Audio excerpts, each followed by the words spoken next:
Hey, shalom! Welcome back to another directed Hebrew immersion class. We are continuing with our study of the Torah. Today we will be working on Exodus chapter 28, verse 21 to start. What you see on the screen is just what we did last time. So for those of you who missed it, we're just going into a lot of the possible translations of various gemstones and such. So let's get into today's verse, and after maybe real quick, let's have a little prayer. Adonai Adonenu ma'adir shimcha. King Hiratzon ki anachnu l'chalim lilmod tov ba'einecha b'layla hazot. L'olama l'olama v'lecha yishye kol hakavod. Toda lecha Adonai. Ve'im ratzon Adonai tishlach na et refuah shelema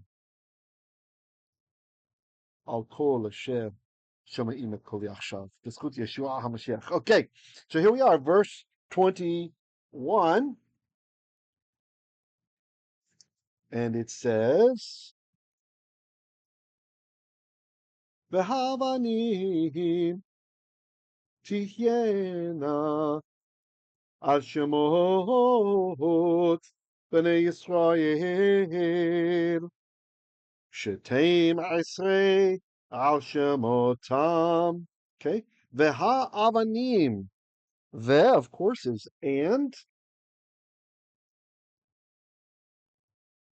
Not always and, but that's our conjunction. Ha, you guys know, is the definite article.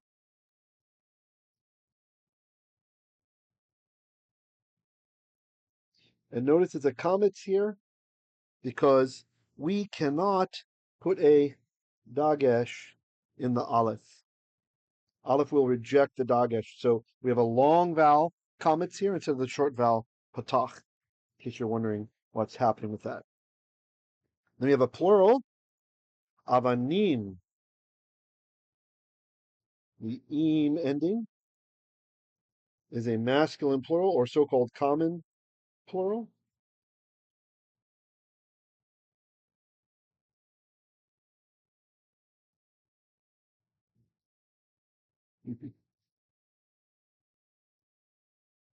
The dark blue might not have been so visible. We'll remedy that. Okay. And Evan is a stone. So the, now, ha, the, avanim, the stones, tihyeina. Tihyeina. What in the world is this? So the verb is actually haya, a verb you guys have seen before many times. Asher haya vehove vehiye. Actually, it's veyavo.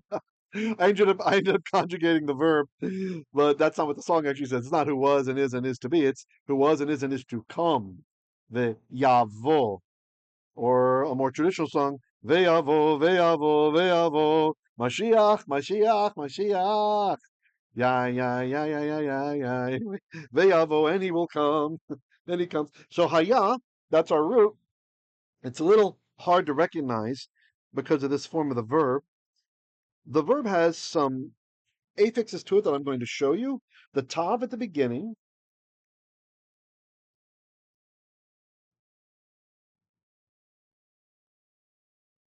Here it's telling us that this is a third person feminine. Okay. So like she. It's true in many verbs when you see that at the beginning, it's you. You just have to look to see what's happening with the form. We have another indicator here at the end of the verb, and that's the na.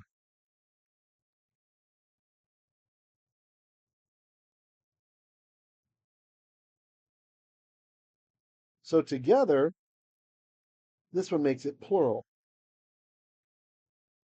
So it's they.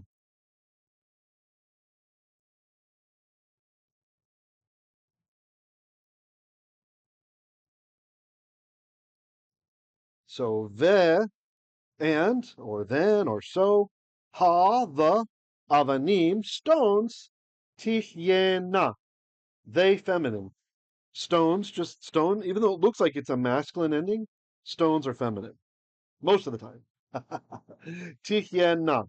So from the verb haya, to be, they will be, or they shall be, al, with, or concerning, shemot b'nei Yisrael. We have a nice long construct chain here.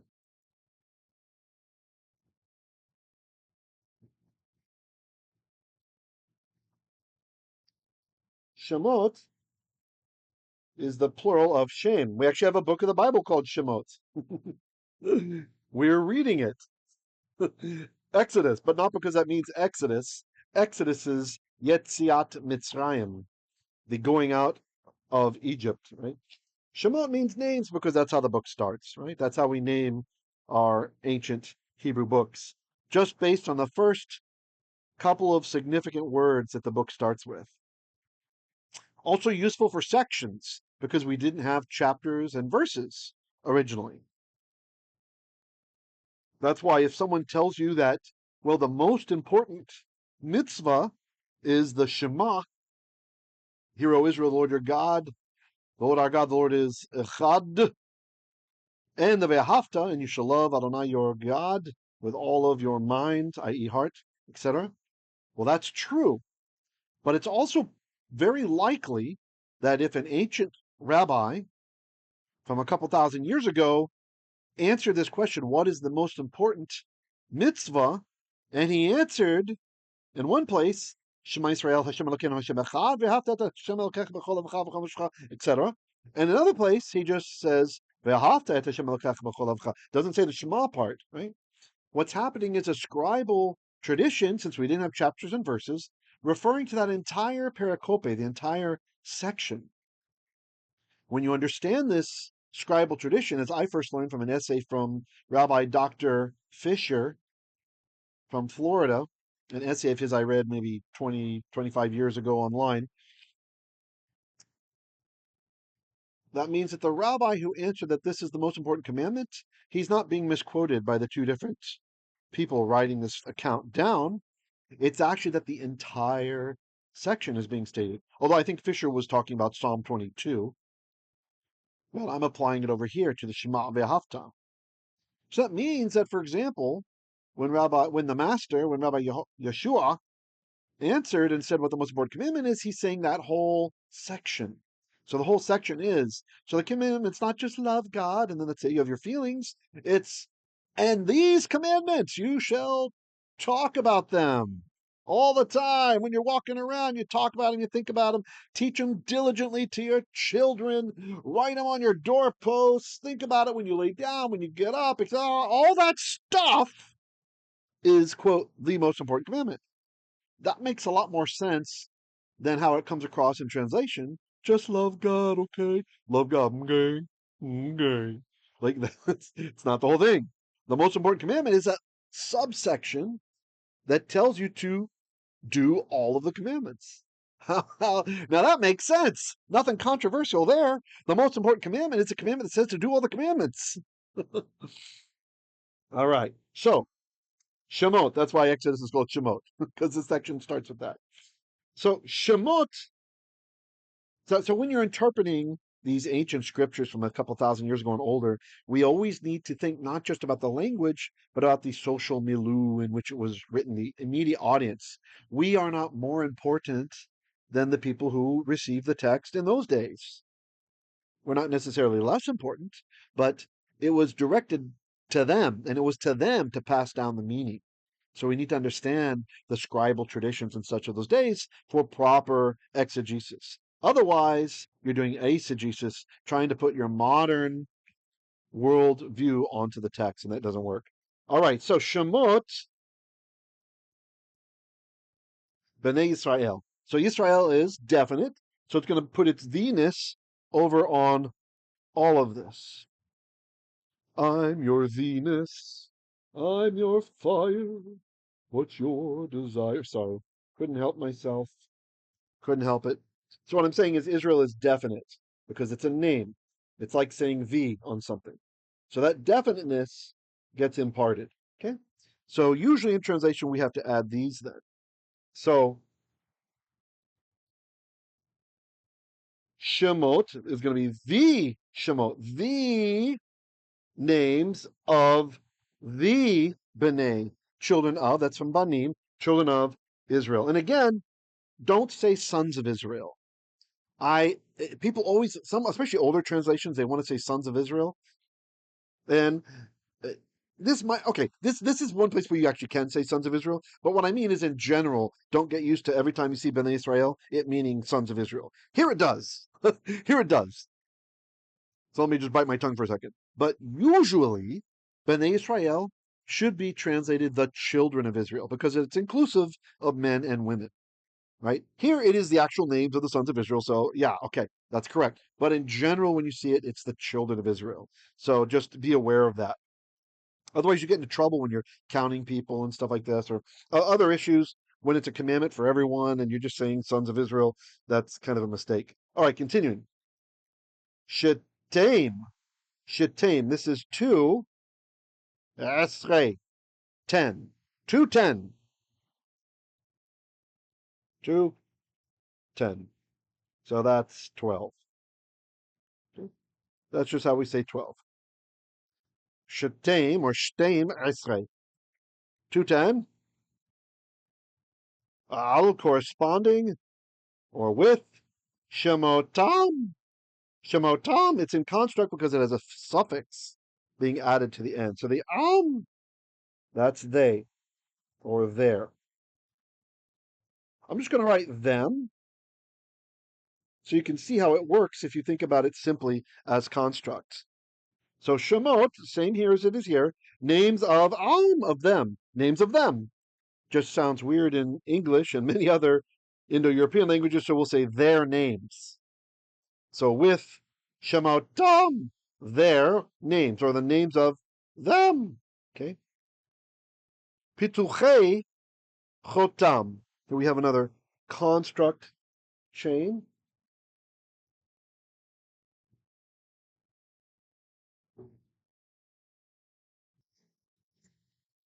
So pituchei, the root is patach. Patach, which is to open. This guy here, open, patach. So this is a word that's formed kind of by making almost a passive participle, like patuach, like something which has been opened. So the verb patach can mean open, but it also can have the idea in the PL form, which is what this is derived from. See the dagesh in the second root letter? The intensive form is to engrave. Okay? So pituchim is engravings. Drop the mem. Pituchei, engravings of chotam. Chotam. Now, chotam, this is a seal. Seal, or like a sigil. Some contexts it'll be a signet ring, right? Something like that. So and engravings of seal, right? So like based on like their symbol, their sign. Now it's interesting. We have in the Talmud in Tractate Yoma, page 73, that there's a tradition that also the names of the patriarchs were engraved on the gems. It doesn't mean extra gems, but on the gems that were there. Avraham, Yitzchak, Yaakov, Avinu. Avotenu rather, our fathers, that their names were there. And also the Hebrew phrase, Shiftei Yeshurun, the tribes of Yeshurun. Yeshurun, what's with Yeshurun? So Yisrael is, of course, our name, and Yeshurun is like a special nickname from the verb yashar, to be upright, when we are doing things upright. It, like we are pleasing to Hashem. We're not rebelling, as our history has many phases of being pleasing and then rebelling, being pleasing and then rebelling. And I think this applies to many peoples who have kind of flirted with having a relationship with the Most High, El Elyon.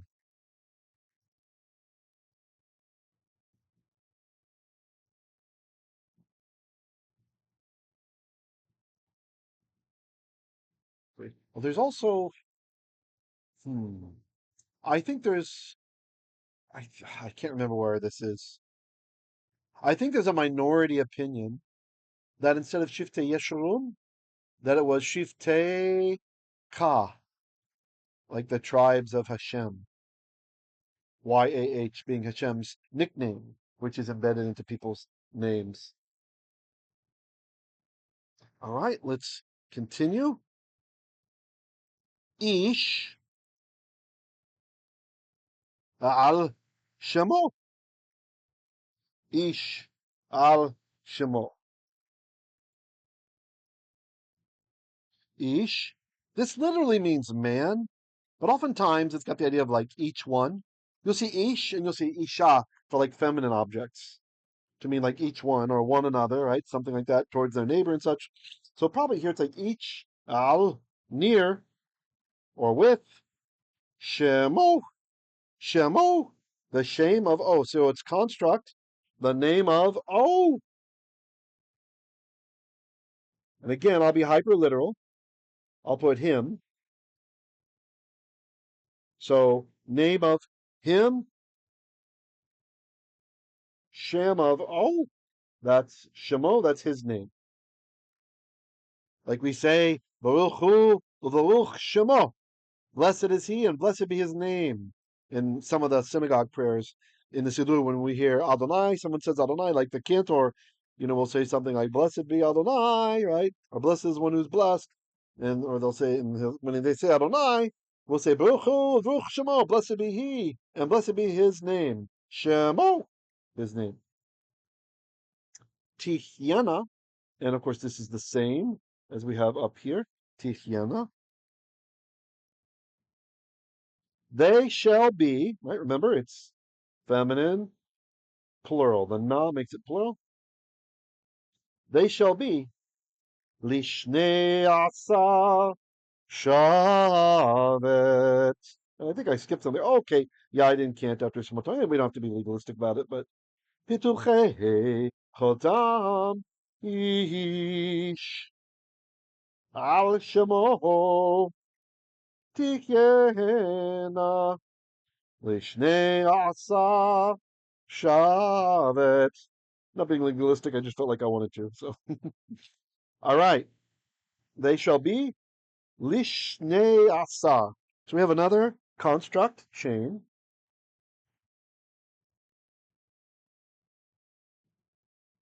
and we have an inseparable preposition, lamed,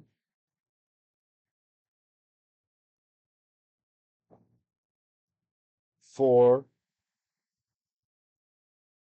or to, or belonging to, etc. So they shall be le for shnei asar. So this is from shenayim. Up here we had shteim. See shteim right there? We had shteim. Shteim and shnayim are just different genders from the same word. Okay, shnayim, drop the mem. Shnei, so that's two of asar of 10. So up here we had shteim esreih, that's 12, and now just another way to say 12. Shnei asar, 2 of 10. Okay, so that's also 12.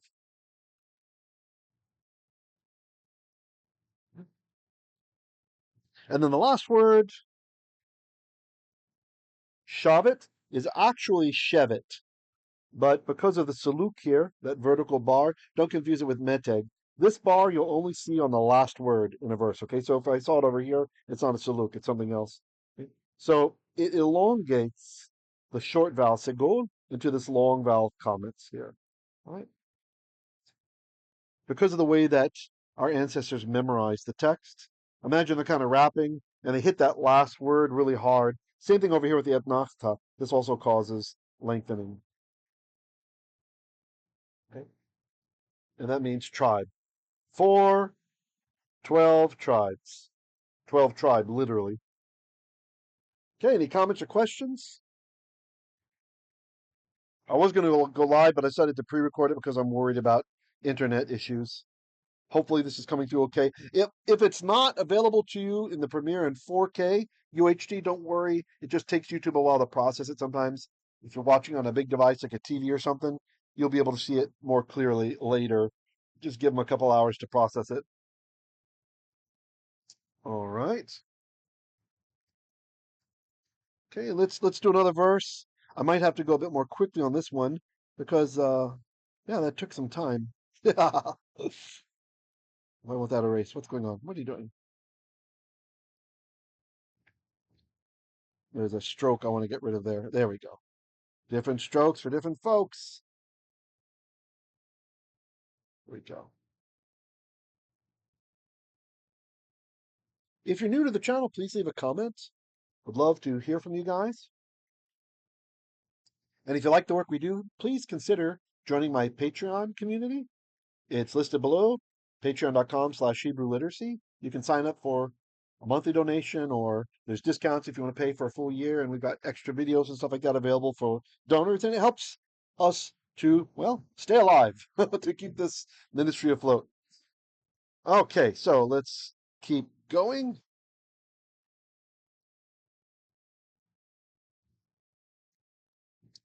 Verse 22.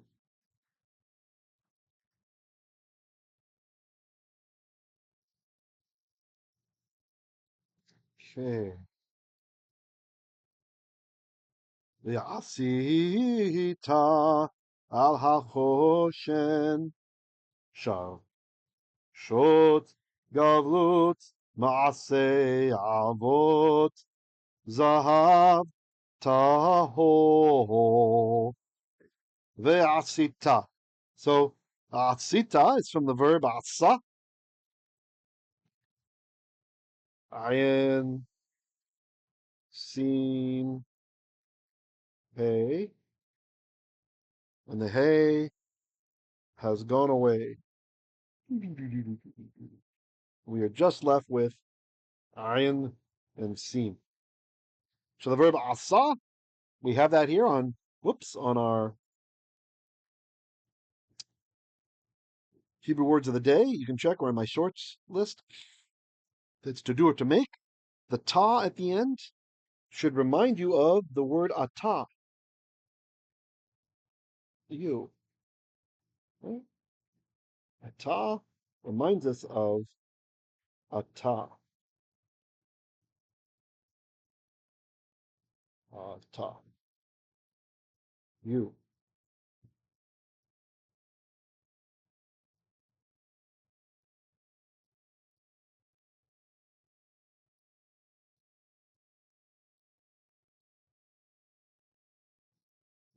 So asita is the perfect form. You did or you made, but hold the horses. Here we have our vowel conversive to mess things up. So instead of you did or made, ve'asita, you shall do or make. So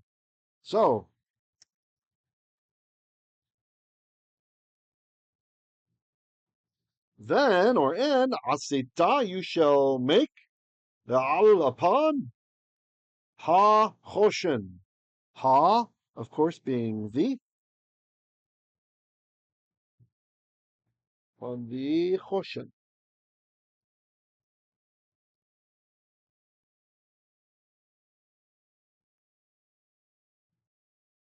Hachoshen is breastplate.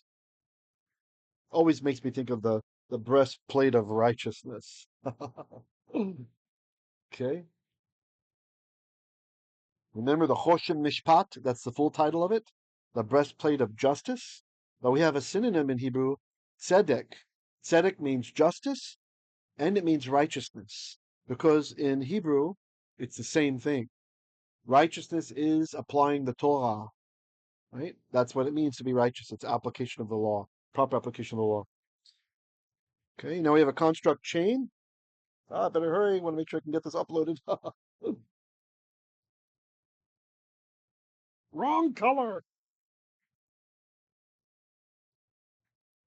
So, sharshot, this is like a chain, a small chain, kind of chain. So it literally says sharshot, a chain of gavlut. Gavlut, which is like twisted or welded together. And this guy is super rare word. Very rare. That might even be a hapax legomemnon. I'm not sure. It's only 1 to 3 times. It's very rare. 1 to 3 times. 3 max. It's probably 1 or 2 times. So anyway, from gaval, welding or twisting, like applying them together. Okay, so that's the kind of little necklace thing that's going to be on there. Bayan. Sorry, my tablet is not cooperating. Ma'aseh. So again, related. These guys are related. So we have the verb here. Asar, right? Asita, ve'asita, you shall do. And here, look, same root. Asa, to do or to make. And as I mentioned before, oftentimes when you have a mem at the front of a word, if you don't know what the word is, like you're like, what is this word? But you recognize the root, then try to think of it as something that assists the verb in doing what it's doing, or the result of the verb, or sometimes a profession, like a person who's doing the verb. In this case, ma'aseh is something that you asa. It's something you make. So the handiwork, the ma'aseh, the handiwork of la'avot. This means chords, not chords like in music, like CEG, but chords like materials that are twisted together. Okay. So here's our noun, avot. Actually, let's not do it that way. Zahav is gold. Let's do this. Yeah, there's our noun. So it's telling us about the chords. The noun is zahav, gold, and the adjective. I wanted to write it upside down, but that might not have worked for some people. Is tahol, pure, pure. From the daily readings of the Psalms. Today's readings.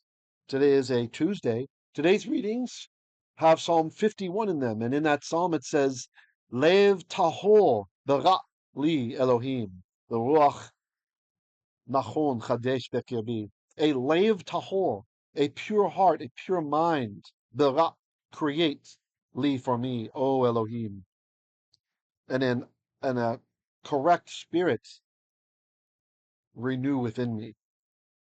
So here's tahor, pure, pure. Okay, how are we on time? Can I squeeze in another one?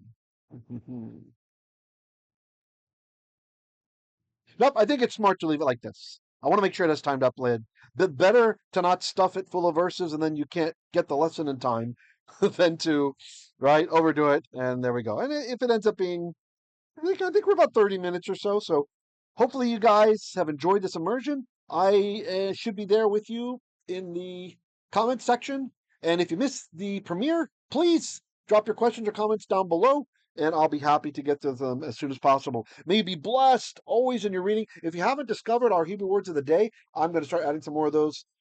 Please check it out. We have, I think, over 180 videos for those very high frequency words of the day, and I put a lot of time into those, but they're nice, compact, 60-second videos or less that give you a vocabulary word, give you the most prominent meanings of the word, and then a verse from the Hebrew Bible explaining. And usually I show sign language for the word as well as another memory hook. And also it's kind of cool if you're also learning sign language too. So we can talk to our deaf friends, at least a little bit of basic communication, showing some consideration for them. I think that's really nice. Okay, guys, shalom, shalom. Have a great day or evening, whatever the case may be, and I will see you tomorrow for our directed immersion in the prophets.